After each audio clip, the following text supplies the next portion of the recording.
Hello, everybody. Thank you very much for having me today. I'm really excited to be here at FujoCon 2022, and I'm excited to have you all here with me. Today, we're going to be doing the secret history of Yaoi and Yuri, and by secret, I actually don't mean secret. I mean the things you might not have thought of that are historical, literary, and artistic history of Yaoi and Yuri. So I'm really excited about doing this panel. Every time I do it, it's changed so radically. Every year there's more stuff and better stuff and queer stuff to talk about. And I want to be clear here. Today, this is a history panel, not a recommendations panel. So I barely scratched the surface of what's out there right now to read, and I can't do recommendations. So I'll expect that all the other panels that you've had here at FujoCon have covered that. I have some quick housekeeping. If you are here listening live, I love questions. Questions are good and important, and I want you to ask questions. But to save time and goodwill, I'll ask that you please refrain from asking my opinion about series. That's not really relevant and that never really adds anything to the conversation. If you have anything you want to ask about the history, totally, as much as I can answer, I'll be glad to answer. So, what is this panel about then? Well, today we're going to ramble through Japanese literary and artistic history and take a look at historical points that inform the tropes of what we now call BL and Yuri. Where did those tropes come from? Why are they so resistant to change? And how they are changing. That's all said, so let's get started.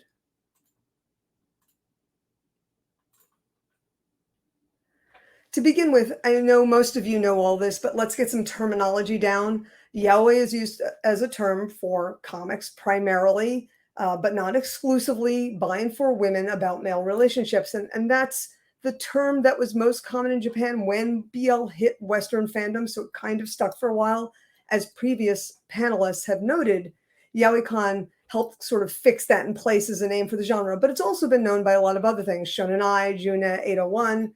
Now it's more commonly known as boys love, so going forward, I'll be referring to it as BL.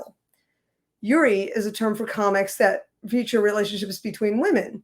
Creators and audiences are split pretty equally between male and female, straight and queer, and it has tropes rooted in all of the demographic genres, but it also originated in girls' culture, much like BL, but it has taken a different path than BL. Instead, Yuri sort of spontaneously developed in all the four demographic genres as tropes unique to each genre. So when Yuri developed as its own genre, it kind of absorbed all those tropes as well. I like to say that Yuri and BL are not opposite sides of the same coin, but the same side of opposite coins.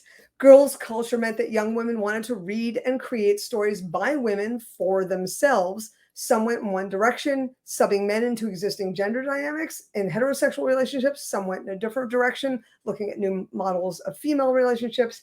And I want to make this point because when in the 2000s, publishers started to market Yuri, they attempted to use a lot of the same tropes as BL at the time, but those failed. We'll get to that later. Our tale actually begins 1,000 years ago in the Heian period. Japan was in the middle of unprecedented period of peace, prosperity, and artistic endeavor. So much of what we think of what we here now think of as Japanese culture has roots in the Heian period, including the two genres we know today as boys love or Yuri. So the world's oldest novel, written by Murasaki Shikibu, The Tale of Genji, is best known as a work of literature of the time. It tells the story of a pretty boy, his women, and his clothes, thus setting into motion all of romance stories ever in Japanese culture. This novel is full of quintessential shoujo elements, and it was, in actual fact, serialized as Murasaki wrote chapters and shared them with the women in the women's quarters.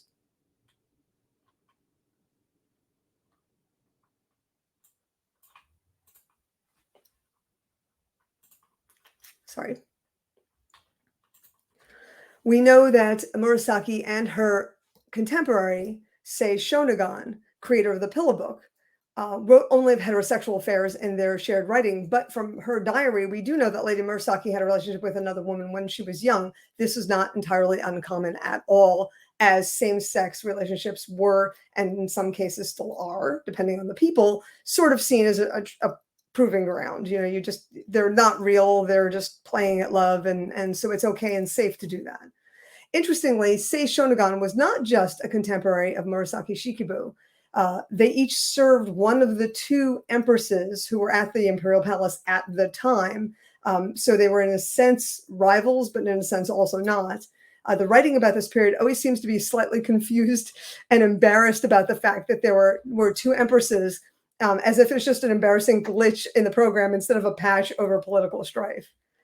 There's actually a very funny manga about these two writers and their lives at court by Kuzushiro called Kimi no Tame Nara Shinneru. I worked on it in 2010 for J Manga, but it's never been picked up again for translation. But Shonagon is a de facto blogger and Twitterer with BuzzFeed lists of top and bottom tens and acerbic headlines in her writing. The pillow book is basically a list of things Shonagon liked and didn't like, including things like the snow on the peasants' homes, which was unpleasantly pretty and unfairly gorgeous, and they didn't deserve it, things like that.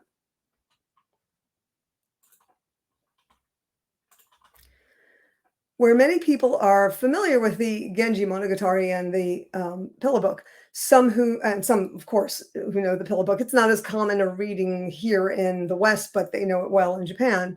Fewer people are familiar with the ambiguously comedic, tragic, erotic Torikaebaya, which would probably be translated to something of like, if only they could switch. When it was announced that veteran manga artist Saito Chiho, the creator of Revolutionary Girl Utena, would be working on a manga adaptation of the Torikaebaya, I was actually really ecstatic. Her art is so beautiful. She's repeatedly shown interest in trans characters or gender switching. And this manga deals not with one character or two who merely switch clothes, but who are two characters who are entirely suited to life of the other gender and expectations of the opposite sex. The story follows two siblings with the same father and two different mothers born on the same day. The daughter is active, lively, good at sports and rhetoric and other masculine pursuits. The son is shy and retired, good at music and other feminine skills. Circumstances conspire to allow them to switch clothes and lives. I have not read the original in either translation or Japanese, and before I even read the manga, I realized that my only encounter with Torikaebaya was as a comedy in the 2004 anime Maria Sama ga Miteru.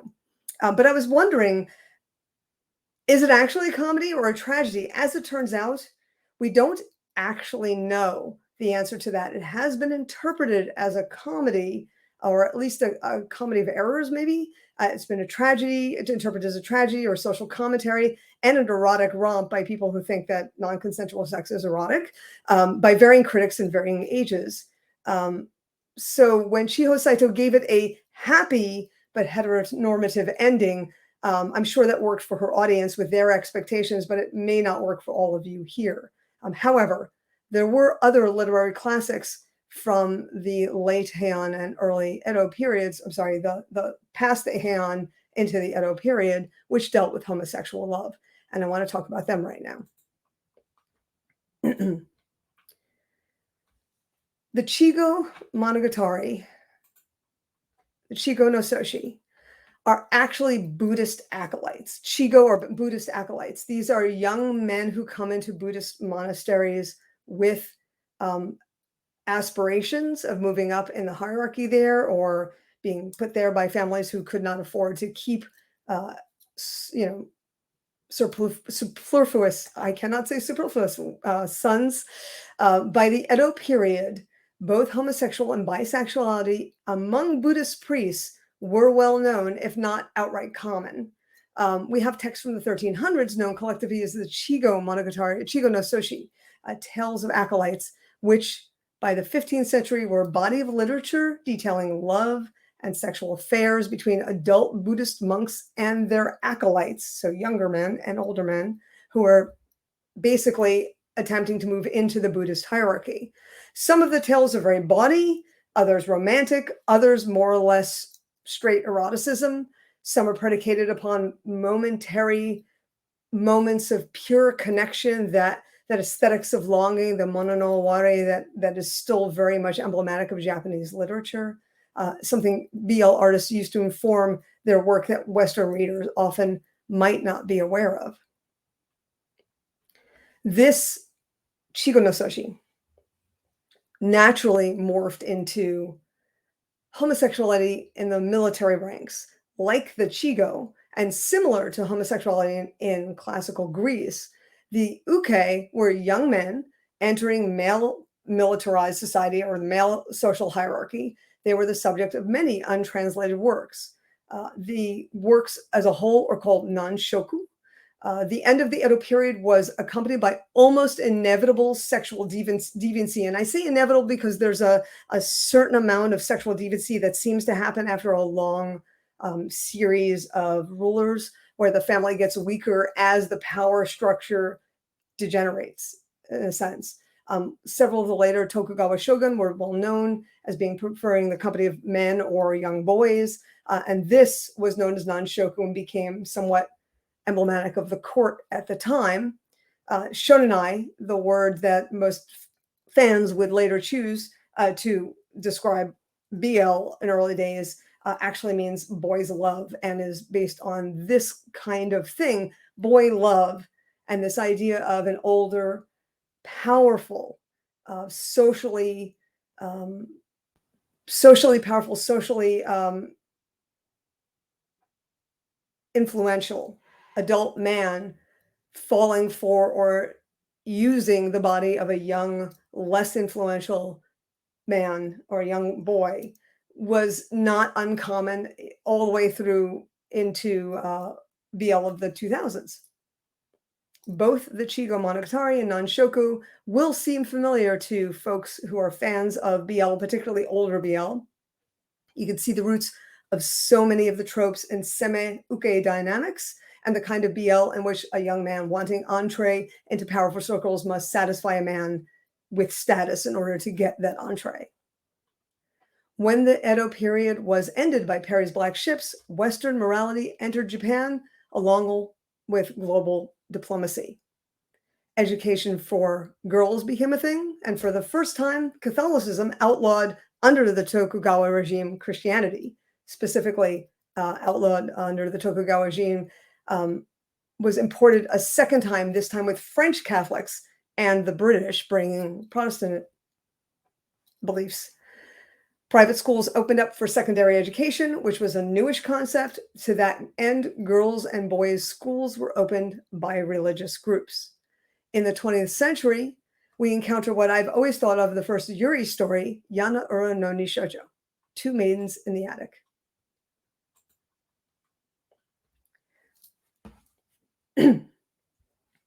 This book follows the evolution of a young woman, Akiko, as she comes to adult in a YWA, a Catholic girls' school. Many of the earliest tropes for girls manga have their origin here, and many of the most consistent Yuri tropes can also be seen here. We had steam wreathed around Akitsu in the shower kind of thing.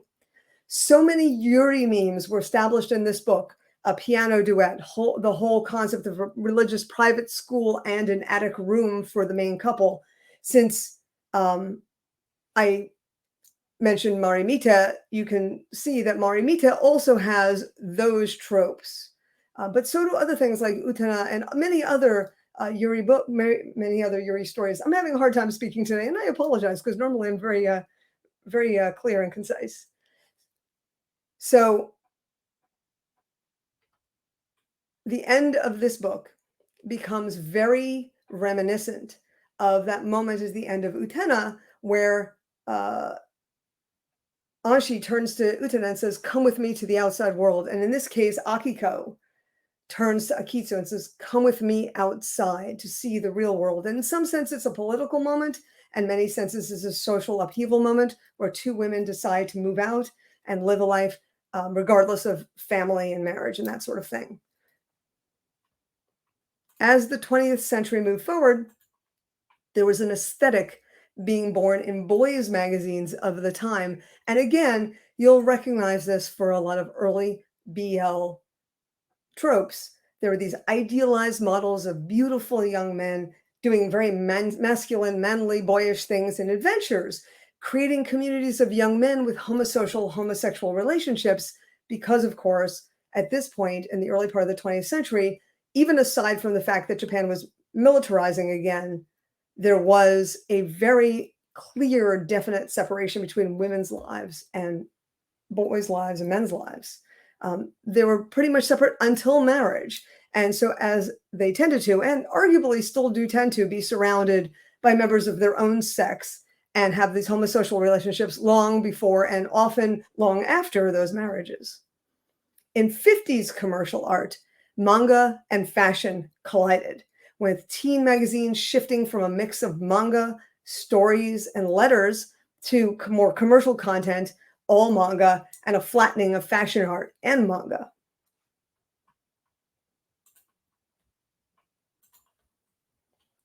Sakura Namiki is a great example of this. This manga combined still art frames that were reminiscent of ukiyo-e pictures and prints and fashion magazines with manga narrative that shows what we can only identify as a modern girl. She was fashionable, athletic. She had a beloved one-sama, a trope that was established in the 1930s but had stuck around as long as all girls schools had.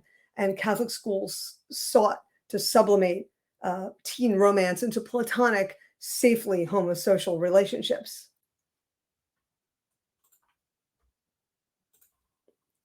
The late 1960s brought a revolution in every creative endeavor. Manga was just one media that underwent change as women began drawing stories for themselves. Famously pioneering this new wave of art was Takamiya Keiko, whose Kaze Toki no Uta, Song of the Wind and Trees, is considered to be sort of a proto-boys' love manga.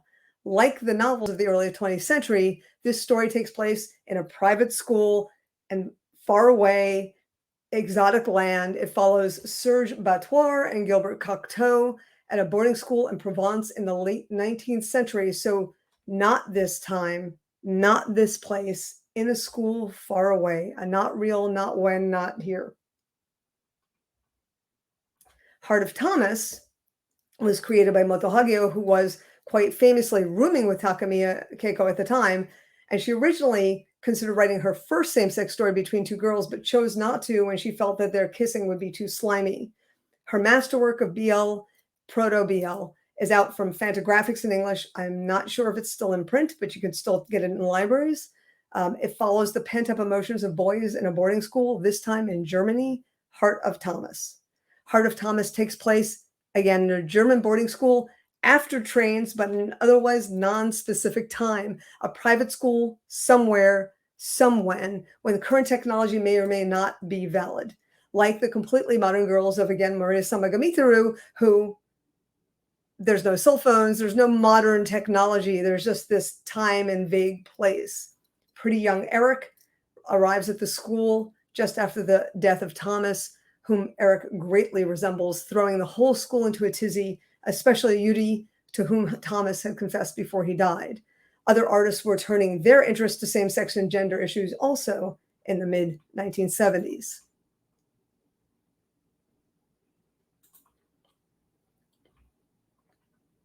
By now, we won't be surprised to find that Shiroi Heian no Futari by Yamagishi Riyoko takes place in a far-off boarding school, in this case, in France.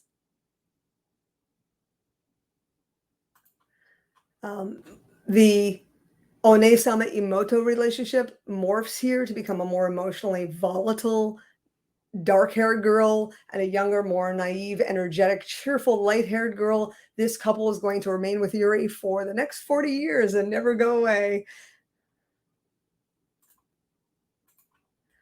In the 70s also, there was a creative output that was dealing with gender and sexuality. While both Yaoi and Yuri got their start here, Riyoko Ikeda was writing stories that focused on gender issues.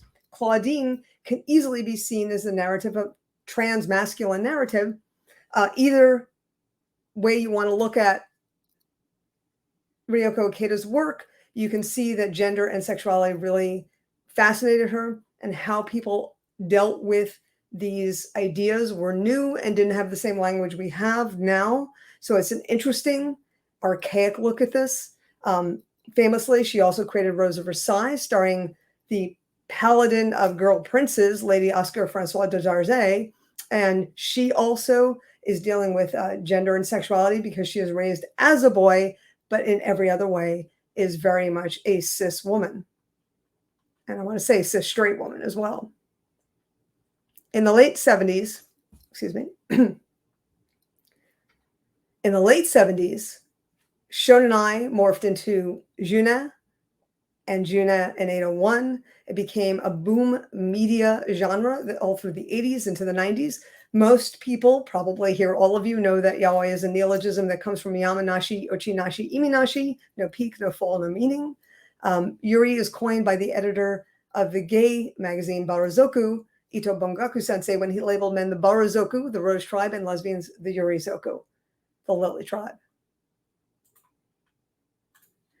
In the 80s and 90s in Japan, and the 1990s to the 2000s in the West, saw a massive growth of interest in both boys' love and eventually Yuri. Many magazines were publishing BL, and while there are still many, there are fewer now than there were at the peak.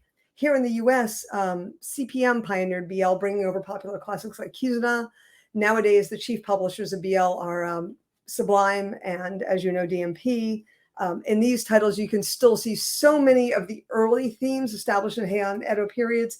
You see so many uke semi-stereotypes. There were, for many years, stories of course, sex and unequal power distribution, the same sort of seduction we saw in the Buddhist monks of the Chigo no Soshi, and even Hikaru no Kimi from Genji Monogatari. And I picked these titles. These are new magazines that just came out. Not all BL is like this, of course, and you may be familiar with a good example of something that is on the edge of BL and on the edge of queer manga, which is What Did You Eat Yesterday, about a gay couple and the food they share. It's got characters that have lives and jobs. They're equal. It's an equal partnership. It avoids most of the tropes that sort of cling to gay men, although it does address them where the story needs them. And things are still changing. Like I said, I just switched out these images, and you can actually see in these images things like, looking through them, I did find the sort of big, small, hyper-feminine uke, but I also found things like drawings of osan, middle-aged dudes in suits all hanging out with no sexual innuendo at all, and also found these kind of much more equal-looking partnerships. And I thought that was something that was really nice to see, and something that hopefully we'll see a lot more of.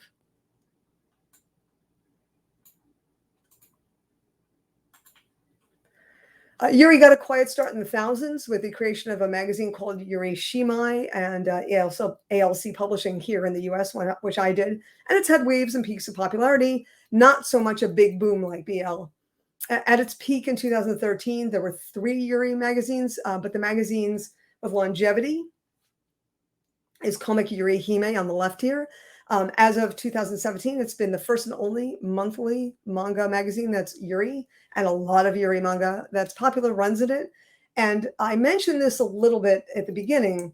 When Yuri manga started to pick up as a marketing tool, naturally publishers saw GL as an extension for BL, and a lot of people still do, and certainly publishers are still attempting to do so. So they started publishing Yuri as sort of the same exact thing as BL, but with women, and had a lot of the same tropes: non-consensual pairings, manipulative couplings, and unequal power structures. And they found pretty early on that that kind of non-consensual and manipulative relationships that women were totally okay with when it came to men did not port all that well. Apparently, women don't really like to see women sexually harassed by other women. The blowback was pretty strong, and that's fallen by the wayside in Yuri, where other tropes have kind of stuck it out. But what you do see is that Yuri became the key marketing term in Japan, although you still see publishers there and here using it. But in 2005, when we were doing YuriCon in Tokyo, I and a bunch of other Yuri publishers and Yuri writers and artists all decided that Yuri was the word we were going for, specifically to call back to the Yuri Zoko no Heya, the lesbians' room.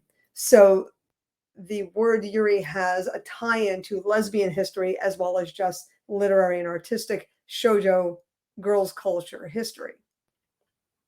To me, the magazine on the right, Galette magazine, is an even more interesting story. When the two of the other Yuri manga magazines sort of shut down, a bunch of the Yuri manga creators got together and they created the first, as far as I know, fully crowdfunded, fully Yuri quarterly magazine. And they sit together at events. So I guess they just started talking. And here's an interesting bit about galette. Galette, of course, is a French crepe with egg and food, ham and whatever inside of it. I started my blog in 2002, and it's called okazu, which are just small side dishes. It's also slang for lesbian sex because it's not the main course. When they all got together, they named it galette because galette is a full meal. So galette is, in fact, the final punchline to my joke for okazu, which I thought was wonderful. I was told by Murashima Akiko sensei that was on purpose.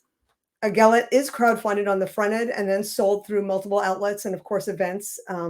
It just celebrated its 5th anniversary, so that's awesome. And COVID hit the mangaka pretty hard, but it survived. For my perspective, the thing that interests me the very most is the rise of queer manga. Alongside BL and Yuri, gender and sexual minorities in Japan were always making comics for themselves about themselves. Obviously, queer folks grow up, they have lives. Manga artists who are sexual and gender minorities still have stories to tell about being queer in a culture that is often actively and frequently passively homophobic, such as we see with My Brother's Husband, which tells the story of a man confronting the fact that his late brother was gay and that he's always been in denial about it. In essay comics like My Lesbian Experience with Loneliness, just dealing with some of the general homophobia and the internalized homophobia of what happens when you grow up in a society where nobody's talking about this. Trans folks are talking about their stories in both fiction and nonfiction with some really amazing manga. I highly recommend Boys Run the Riot by Gaku Keito sensei, and Our Dreams at Dusk is a magnificent, beautiful manga by an ex-gender artist, Kamatani Yuki sensei, specifically about the LGBTQ plus community and real world issues. I want you to look at this slide and tell me what you think the #1 most exciting thing about it is. Can you guess what I think it is? Everything on this slide is in English. Every single English language anime and manga company right now is putting out something that's Yuri or BL or queer or both or all three, that's by, about, and for gay folks, queer folks, as well as by and for trans folks. I mean, it's amazing to me that this has changed so much in just the last few years. And I want to say that the companies that I'm seeing, the mainstream companies that are doing BL and Yuri and queer manga, are all doing it with such enthusiasm. You may know this, that Boys Run the Riot is out from Kodansha, and one of the folks there actually asked if they couldn't just have the whole team that's working on the localization of everybody from the translator on to the editor be trans, so that it's a very valid interpretation of all the words. I just thought that was fantastic. And I think that it's awesome that Kodansha is not just doing that, but also talking about it, and not just in marketing talk. And the last thing I really want to talk about is also really new and exciting. Fan studies about BL, Yuri, and queer manga has just exploded. In recent years, there's been a whole cottage industry of researchers and scholars writing about the transformative qualities and evolution of both BL and Yuri in, around, and by fans. 2 recent books I want to suggest. I know a lot of you have already sat through James Welker's panels here, and last night, my time, there was a really great panel with the people who wrote for his Queer Transfigurations, Boys Love Media in Asia. I heard great things about this panel. Can't wait to watch it on YouTube. a number of leading BL scholars contributing, James included, and also editing. If you're interested in work about BL, this is a great pickup. It is from an academic press. It's not so cheap, but I see the prices just come down this week, so you might want to grab it or hit up your local library. And that brings me to my book. It was just released technically last month, but pretty much for Pride Month, By Your Side, the first 100 years of Yuri anime and manga. This is the first book ever on Yuri genre as such. And that's where we are, 2 small genres of manga, 2 subgenres of manga that have a long literary and artistic history that's not so secret if you know where to find it. Thank you all very much. I appreciate your time. And now I'm ready to take questions if you have any.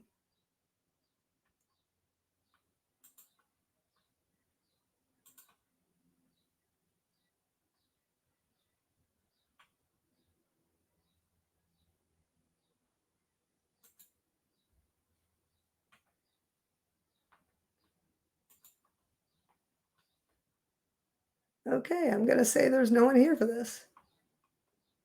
All right, Maud, you want to jump in?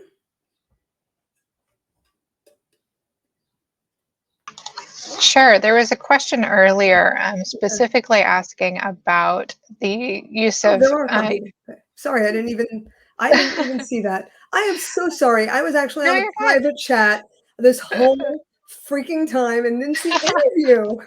But there was, I'm talking to myself. Well, I can just get started. There was a question about very much. specifically using the term Yuri versus using GL. Yes. Okay, so again, Yuri comes from Yuri Zoku no Heya. So that's by a gay man about lesbians, using the term to talk about lesbians in a gay magazine. And so in 2005 at YuriCon in Tokyo, a lot of us, all these openly queer creators of Yuri and publishers and editors, we were all sitting around and we thought, well, we really would prefer a term that had roots in lesbian culture rather than roots in publishers' dynamics. So we adopted Yuri at the time.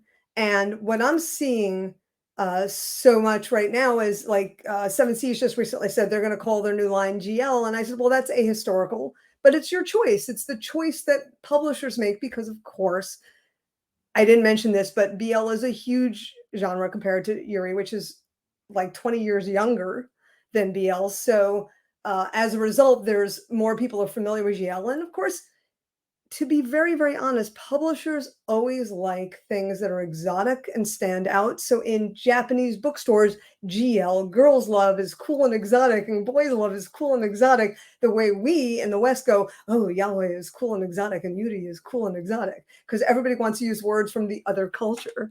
So that's partially why publishers want to use GL, but also why creators, particularly queer creators and queer fandom, would prefer to use Yuri. Great. Thank you. I have another question. Sure. It says, thank you. How did you get interested in studying Yuri? Sailor Moon, of course. Sailor Moon is the source of so much Yuri interest.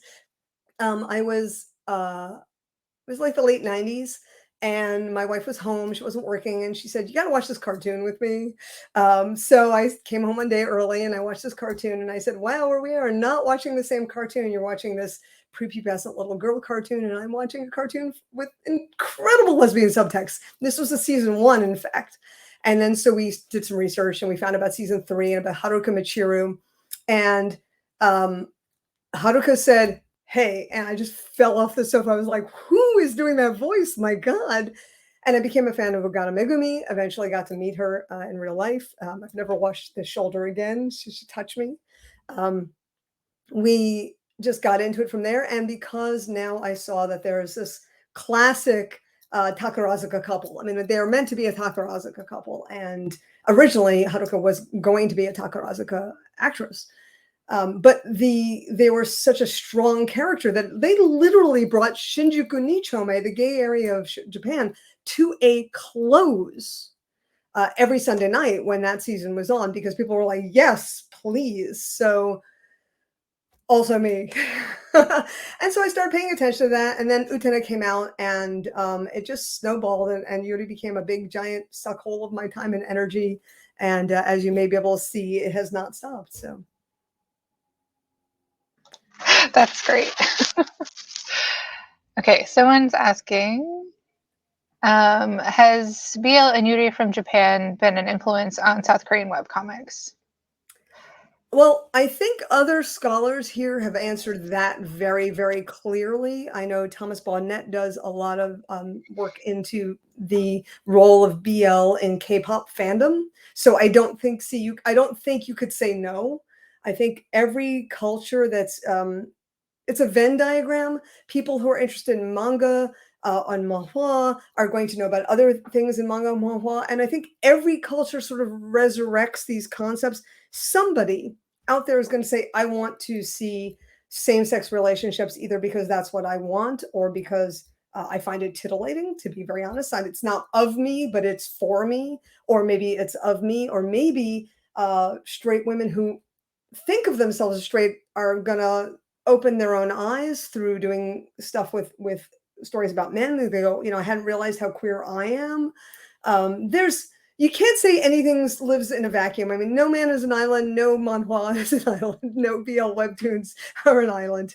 I think that's a safe to say. You had to. Yes, Xena, exactly. Xena was a huge thing, and don't think that Xena didn't lay paving stones for the fandom of Haruka Michiru later, for Sailor Moon later, because that was the entire fandom that I was part of in the mid to late 90s. And we all just went when Sailor Moon came. But some of us moved on to other things. And there was Buffy as well. And everything lives with a Venn diagram of overlapping interests.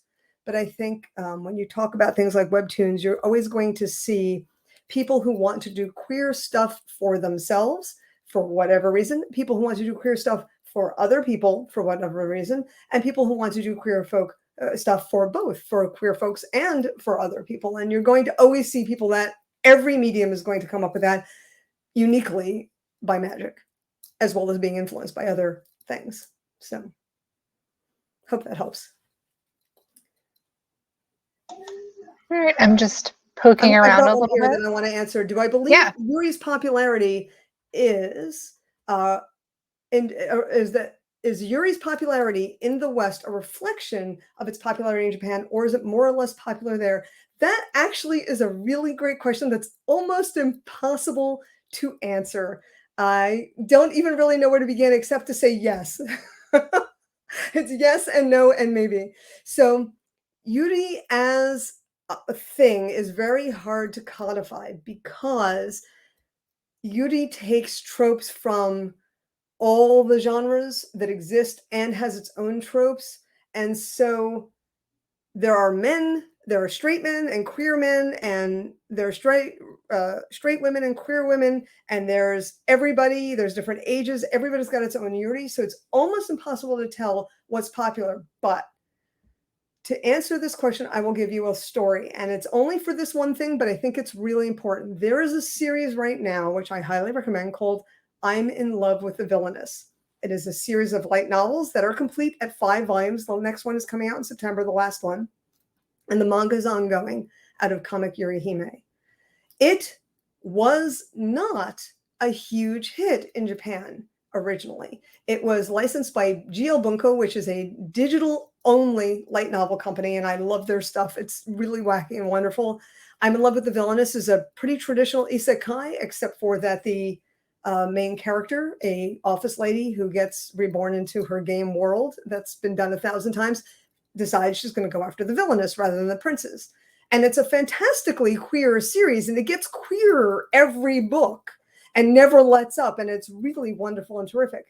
And the manga is fantastic. It's beautiful and stunning. Both the light novels and the manga are out from Seven Seas. So it came out in Japan and wasn't all that popular. I was reading it in Japanese and talking about it, but I was reading it in Japanese and talking about it, and so were some other folks. And the fandom here got so big that we, the foreign fandom, started asking the creator if folks could fan translate. And so these are legitimate approved fan translations. Cephalilia does the fan translation in English on her her website, and somebody from Korea did it, and then a couple other translations. And the fan translations got so many fans that people were asking the companies in their countries to please license the books. And now the books are translated in 10 countries. And now the Japanese company who does Comic Yuri Hime, that's running the manga, has relicensed the book for print in Japan. So it's the foreign fandom actually increased the popularity of the fandom in Japan. And that's pretty much a one of a kind, but it kind of goes to show you that there's no borders left. Everything's just going in and out of itself now. It's all interconnected. As much as governments don't want it, it's a global economy. And I hope that answers that question. So himidanchi is not a term. It's a terrible term. I hate that term. Comic Yuri Hime wanted to create terms, and so they created hime joshi and himidanchi, but it's not about Yuri. So I have a better term. Please let me introduce you to the term Yurijin.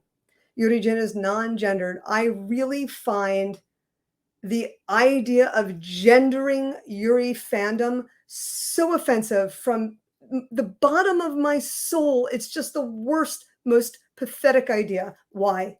Yuri is the only genre that does not have one audience. Its audiences from everywhere. Why gender it? It doesn't make sense. So Yurijin means people. Yuri people, and it's Jin like America Jin. So it's people from the country of Yuri. And I chose not to use Bido. We had a really long conversation on Twitter about it when I chose Yuri Jin. Bido is more like a person who does something. It would be like a farmer, you know, or a villager is a Murabido kind of thing. So we're not doing that. A traveler is a Tabibido. We're not doing Bido, we're doing Jin, because we all live in the country of Yuri. So I please introduce you to the ungendered, globally approved Yuri Jin. So I hope that's a better word. I think it's a much, much better word. Do I believe there's an overlap between Yuri fandom and BL fandom? We know for sure there's an overlap. Everything's a Venn diagram. A lot of early creators of Yuri were also early creators of BL. In many cases, a lot of BL creators do some time in Yuri fandom, and we don't really know. We can't really say if that's about their desires or they just make more money in BL.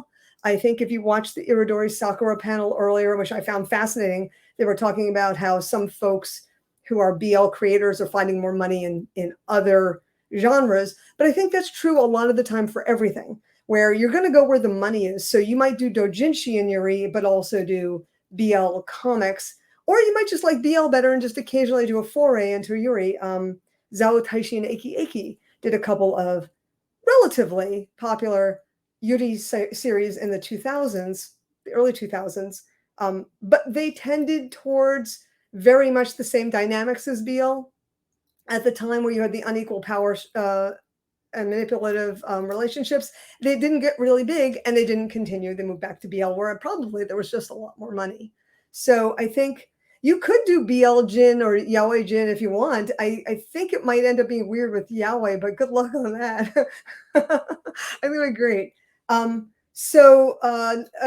Kabi from My Lesbian Experience Alone says that she read BL doujinshi and published BL comics as well. Of course, where the money is. But also, let me just stop and say that as a queer woman, a lot of people I know, particularly younger queer women, will use BL as a way to explore their own needs and desires, and both their sexuality and their gender. And so queer women, will often use BL because it's more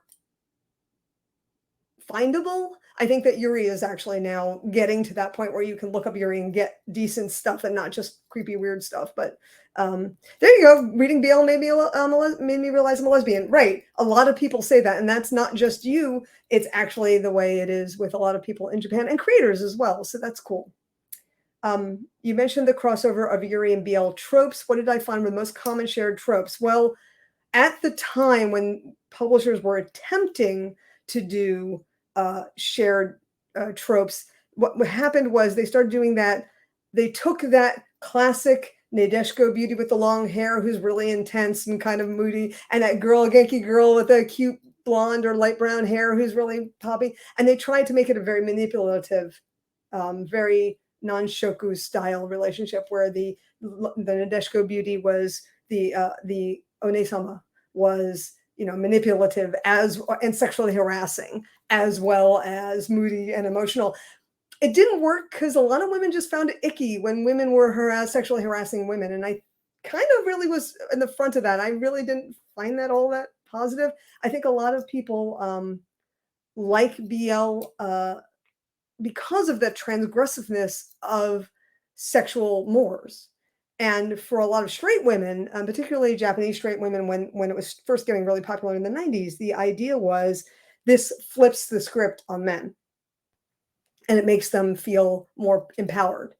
So I think there's some of that as well. Strawberry Panic is a good example of that. That was also an interesting thing because the anime for Strawberry Panic was really actually a gigantic fanfic of all of the millions of series that they could draw from, and Western audiences didn't generally follow that. So we used to actually do, back in the day on the Yuri-Con mailing list at the time, a stolen meme report so you knew where they were taking everything from, which is great. Kanazuki no Miko, another one where you had the moody girl, Genki girl, and yeah, it definitely took that to the point of sexual assault. And again, some people really like that, and lots of people didn't really like that. So, and there we go. And there's, you know, a lot of things. I know folks who like BL over Yuri, and there's nothing wrong with it. I know folks who like Yuri over BL. I personally don't much care for BL, but that's because I like women and I'm focused on them. It's not that I don't think BL is good. It's just I don't care about boys, is really what it comes right down to. So there we go. Maud, did you see any questions that I missed? There was someone asking about the schoolgirl lesbian tropes and asking like if those are real Yuri stories. I'm thinking maybe the Class S. Yeah, Class S. So Class S began in the late 1920s, early 30s with girls' magazines of the time. Bearing in mind that most of the writers, all of the editors, and all of the publishers of those magazines were men, there was a ideal that that girls' culture would be built and then immediately commodified. And I think that's true here in the West as well with magazines. So what they would do is they would have stories, letters. It was like the G-rated version of Playboy letters. Like, oh, I saw this beautiful Onesama and my heart just doki doki, you know, that kind of thing. And then what happened is girls reading those would write in their own letters, and then girls would talk to each other through letters, which is a little bit what Bungaku Sensei was trying to do with Yurizoku no Heia later on. And so girls' culture became a real thing. What happened was women, adult women, started writing stories into the magazines. So older teens and adult women are writing short stories, poetries, letters. And a lot of these letters were talking about this platonic romantic relationships they had with their one-sama. And that is the source of a lot of those tropes. S is sort of a giant big bubble of this proto feminist ideal, artistic ideal, where you had this platonic friendship and these were very beautiful times in your life. And the idea that school is still the best time of your life is really, really sticking with anime and manga, to the point of maybe a little pathology, because school ain't all that. But there's a difference, because in Japan, of course, as a child, as a younger person, you have more freedom. And as you get older, you get more responsibility. We here in the West tend to think of it as the other way around. As a kid, you got to do what you got to do, and you don't have any control over, you know, your mobility or your money or any of those things. But then when you get older, you have that, and so you have more freedom as you get older. So it's a bit cultural. So the girls' cultural idea really stuck, and what you would find well into actual real now is people telling you about the time they were at a girls' school and they had a Nesama and it made their heart go doki doki. And those things lingered on for a really long time, right into the present day. So Some of that stuff is real, and some of it was made up for magazines to sell magazines.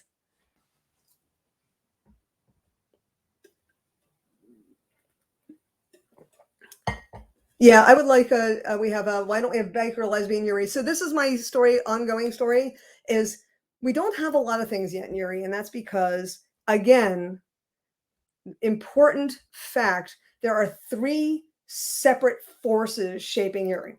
There's publishers, there's creators, and by creators, you have to remember that some of them are men and some of them are women and some of them are straight and some of them are queer and some of them are old and some of them are young. So it's one, but there's a lot of different people asking for a lot of different things out of Yuri, and then readers and queer creators.